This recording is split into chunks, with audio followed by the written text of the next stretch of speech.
Imagine living in a house that has walls without windows and doors. Scary, right?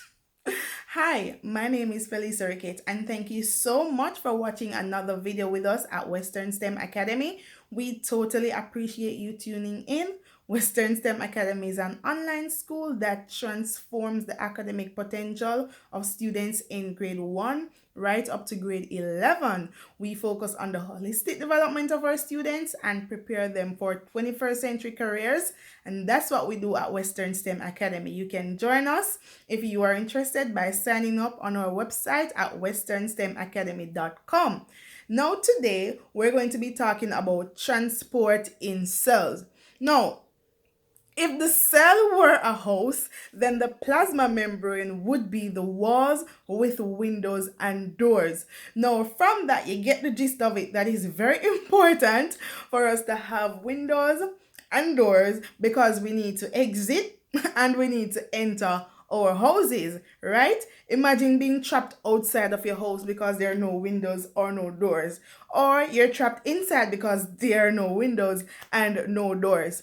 So right there, we have the importance of transport in cells. It's very important that substances are allowed to pass through by either entering or actually leaving. Very important, because you do not want all substances to be entering the cell and you do not want all substances to be leaving the cell. No, it's very important that this membrane is selectively permeable. So you learned about the different cell structures earlier, and you know already that the cell membrane is selectively permeable. That means it only allows certain substances in and only allows certain substances out. What that means is if you're not needed, you're not going to be allowed in, and if you are needed, you're not going to be allowed out. All right, so it's like you're going to a company, and if you are not needed there, then they're not going to let you in. And if you're inside and you have no business out, your parents not gonna let you out. So it's that sort of a thing. So transport is very important. We need cells to enter, and we need substances to enter, and we need substances to leave the cell. So right there we have the importance of cell transport. Now there are three main methods that cell transport happen by. These methods are diffusion, osmosis, and active transport. In this video, we're going to explore the phenomenon of diffusion, we're going to explore osmosis, we're going to explore active transport, and in a follow-up video, I'm going to show you an experiment where I carry out a diffusion and an osmosis experiment just for you. Now, before we go in, remember to like this video, remember to share it with a friend. If you have not yet subscribed, then please do so right now. Let me just give you 10 seconds to subscribe.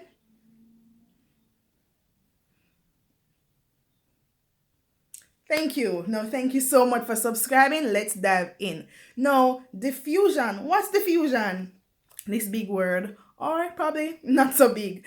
No, diffusion is the movement of particles from an area of high concentration to an area of low concentration until all the particles are evenly distributed. Diffusion is the movement of particles from an area of high concentration to an area of low concentration until all the particles are evenly distributed. Now, before you start thinking about the cell, diffusion happens in everyday life. Diffusion happens with your liquids, and diffusion happens with your gases. For example, at home, let's say you're making syrup. If you should pour the syrup inside of the container, then the process by which the syrup actually spreads out inside of the cup is diffusion. If you're making tea, the process by which your tea bag actually spreads out inside of the tea bag particles spread out inside of your water, then that's diffusion. So it's essentially the movement of particles from where you have a lot of particles to where you have a smaller number of particles. For example, if you should spray your perfume, oh, my perfume is all the way over there, but you're not gonna smell it anyway. Oh my. No, if you should spray your perfume, then persons in your other room might be able to smell it, Or similarly, if you should pass some gas, then somebody might be able to smell it. Or even more pleasantly, if you're passing by KFC and you smell them nice, juicy zinger or them chicken, then you might be tempted to go in and buy. That's diffusion. It's the process by which molecules move from an area of high concentration inside the KFC chicken, or kitchen rather, to outside, to your nose. So you smell it, and you're gone in there, and you're gonna buy it, and you never plan to buy it. That's diffusion. Alright? Tada. Diffusion. Now, inside of your cells, no guys, diffusion is very important.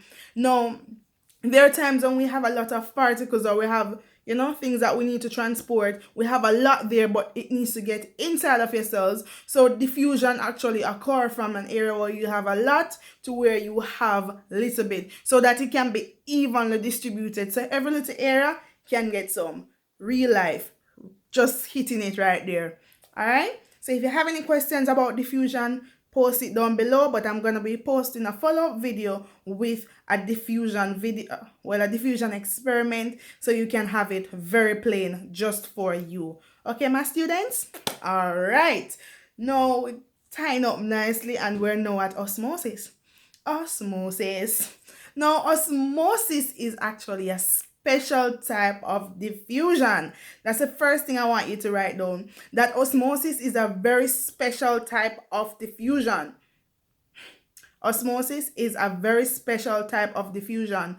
What osmosis does, it's the movement of water molecules. So it's the movement of water molecules from an area of high concentration to an area of low concentration through a selectively permeable membrane until all the particles are evenly distributed. So let's go again.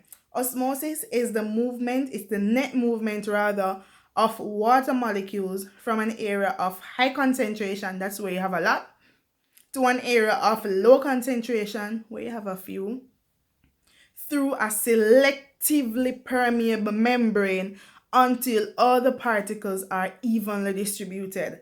What we mean by selectively permeable membrane is that only certain substances are going to pass through that membrane. That membrane is selectively permeable. That membrane only allows certain substances in and certain substances out. So if you're not important or you're not necessary, you're not going through that selectively permeable membrane that we just talked about. Alright, so that's osmosis. Now, examples of osmosis in everyday life. Now, my favorite example, when you do this every day. Now, osmosis actually happens when you're cooking. So what happens is that the water molecules when you're cooking move from outside into the skin of the food that you're cooking. Let's say you're cooking some Irish potato. So the water move into the skin of the Irish potato through the selectively permeable membrane from outside where you have a lot to inside where you have a fewer right there, and it actually allows it to get bigger or harder, and that's how your food cook, by osmosis. Another example is your Jamaicans on watching this video right now. Osmosis, every Sunday we do it. We get up and we sort the peas. We sort the peas. I'm so guilty right now. I'm guilty. We sort the peas in water. And some of us, we soak it so long until the peas burst. That's osmosis. The process by which the water molecules move from an area of high concentration outside, the nice little water we throw in there, inside, through the skin until it's evenly distributed. And sometimes if you leave it there, it bursts. And I want to just zoom in on that bursting right there that's going on, because that's an important thing that also happens in our cells.